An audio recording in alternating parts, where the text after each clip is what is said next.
Welcome to Potomac Reef, my journey with a 500-gallon reef aquarium system in my living room.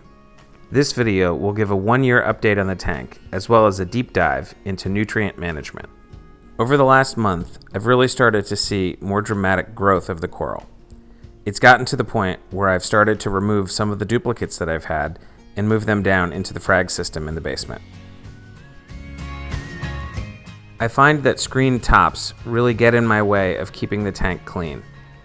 They make it harder to just get in and clean the glass or fix something that has fallen over.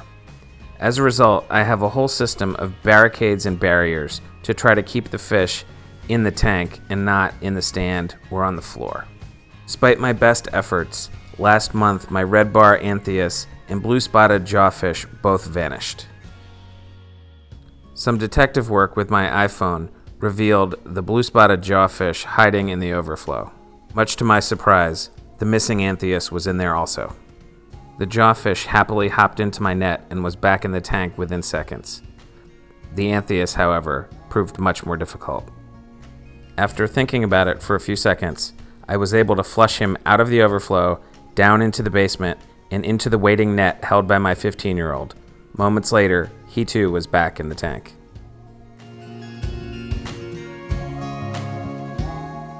I want to talk a little bit about nutrients, which have been very low in this tank and have been resistant to being raised.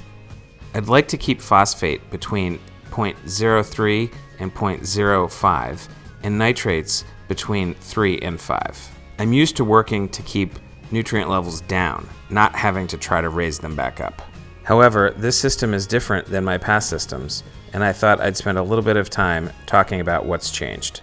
Nutrient levels are the net result of a series of processes that put nutrients into the tank and others which take them out. Food, additives, and the waste of the animals in the tank all contribute to adding nutrients into the system. Conversely, the corals in our tanks, as well as the bacteria in the rocks and in the sand, consume nutrients.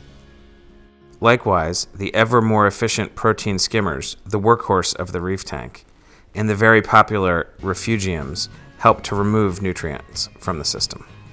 And last but not least, chemical filters such as carbon and GFO, and mechanical filters such as filter socks and rollers further reduce nutrient levels in our systems.